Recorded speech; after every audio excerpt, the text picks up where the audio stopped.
You said the cancer, you've been sick for years prior to getting cancer. I mean, that's what led to getting cancer. But most people looking at you wouldn't have thought that. No, and I didn't think so either. The perceived lifestyle. Yeah. What did you learn about that? A great question is that on the outside I looked, healthy as ever. I went to chiropractic school. I was a chiropractor for years, and so I was eating well. I was exercising. I mean, if you saw me, I was, looked like the typical health, but that's not what was going on inside. Number one, what happened the first 30 years? Nobody asked me. How did I live my life? And what I was eating, what I was drinking. I was in college for over 10 years. Imagine what I was eating and drinking then. So my life was not healthy for 30 years.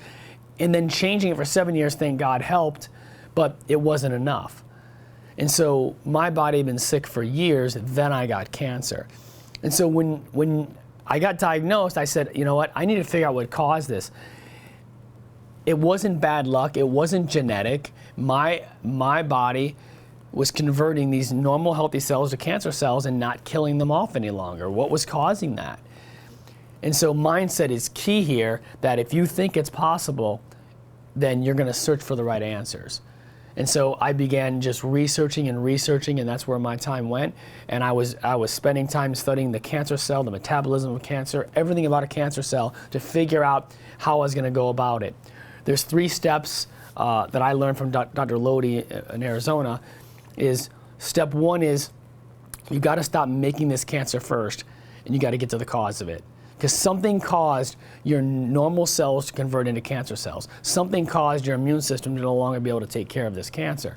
So I needed to figure that out first, stop making it. But because the cancer was everywhere in my body, because it was in the brain, I had weeks to live, I had to kill it. So there was no time to just change my diet right now. It was important. There was no time to take, a few supplements. I had to do some high-end treatments to kill it. Now, I chose not to do the high-dose chemotherapy and radiation and anything else they had.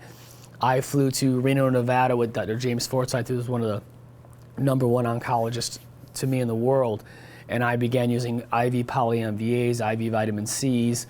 I was doing IV H2O2 oxygen therapies and immediately trying to get the tumor down as fast as I could so that could buy me time. And so step 2 is I had to kill the cancer safely, specifically without killing me. And then step 3 is as I was getting through all this, I began to rebuild the immune system back up.